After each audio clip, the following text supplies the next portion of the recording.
Good morning and happy Thursday. I can't wait to see what you'll be wearing for Career Day today. We're going to read one of my all-time favorite stories called Ada Twist, Scientist by Andrea Beatty. So let's go ahead and let's get started.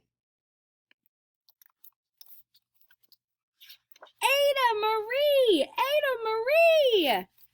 Said not a word till the day she turned 3. She bounced in her crib and looked all around, observing the world, but not making a sound. She learned how to climb and made her big break with a trail of chaos left in her wake.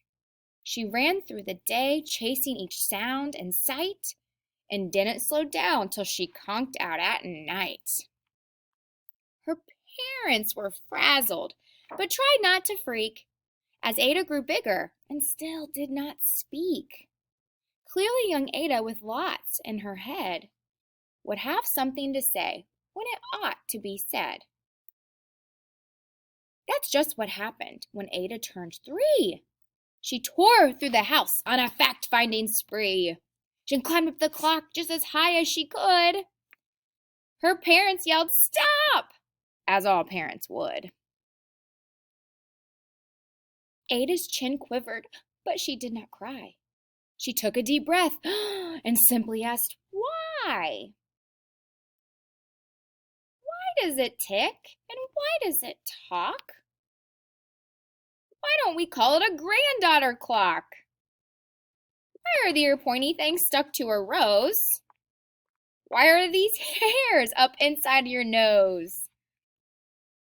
She started with why, and then with what, and how, and when.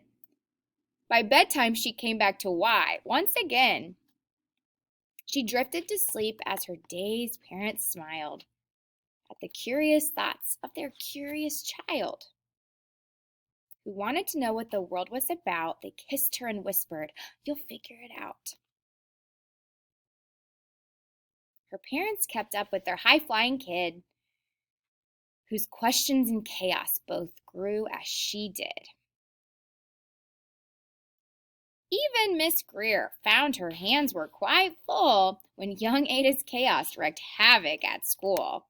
But this much was clear about Miss Ada Twist: she had all the traits of a great scientist. They're cheering on her science experiment. Yay! Her teacher, though, is, whoa.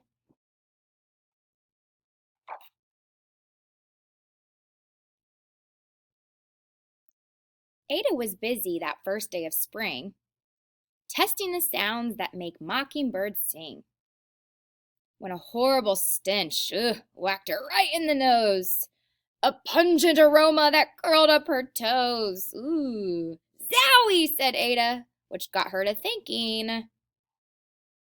What is the source of that terrible stinking? How does a nose know there's something to smell? And does it still stink if there's no nose to tell? She rattled off questions and tapped on her chin. She'd start at the start where she ought to begin. A mystery, a riddle, a puzzle, a quest. This was the moment that Ada loved best.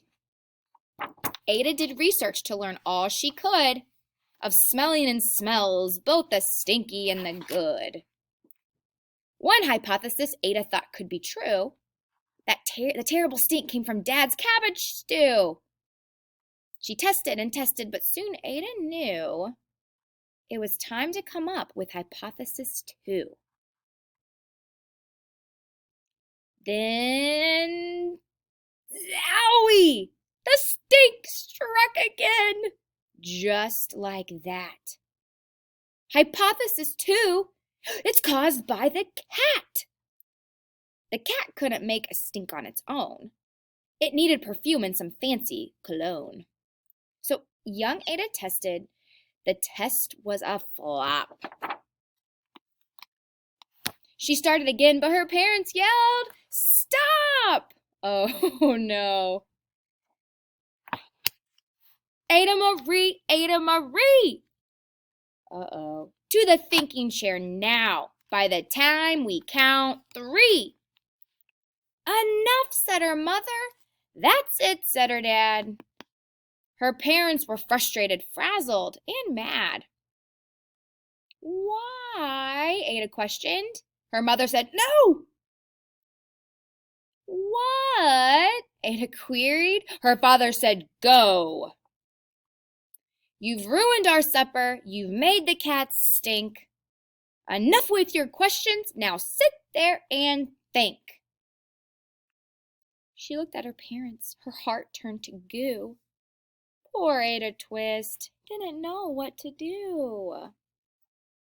She sat all alone by herself in the hall, and Ada once more could say nothing at all. Oh. And so Ada sat, and she sat, and she sat. And she thought about how Science and Stu and the cat, and how her experiments made such a big mess. Does it have to be so? Is that part of success? Our mess is a problem? And while she was thinking, what was the source of that terrible stinking? Ada Marie did what scientists do. She asked a small question, and then she asked 2. And each of those led to 3 questions more, and some of those questions resulted in 4. As Ada got thinking, she really dug in. She scribbled her questions and tapped on her chin. She started with why, and then what, how, and when. At the end of the hall, she reached why once again. Her parents calmed down, and they came back to talk. They looked at the hallway and just had to gawk. Oh, no patch of bare paint could be seen on the wall. The thinking chair now was the great thinking hall. They watched their young daughter and sighed as they did. What would they do with this curious kid who wanted to know what the world was about? They smiled and whispered, we'll figure it out. And that's what they did, because that's what you do when your kid has a passion and a heart that is true. They remade their world.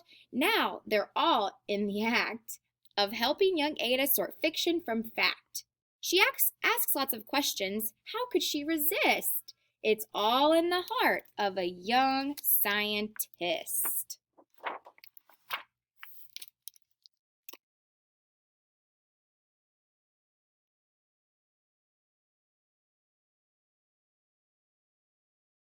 Love that. Look at all the cool things that she has. And as for that smell, what can Ada Twist do but learn? And as for the smell, what can Ada Twist do? What can she do but learn all she can with her friends in grade 2? Will they discover the stink that curls toes? Well, that is the question. And someday, who knows?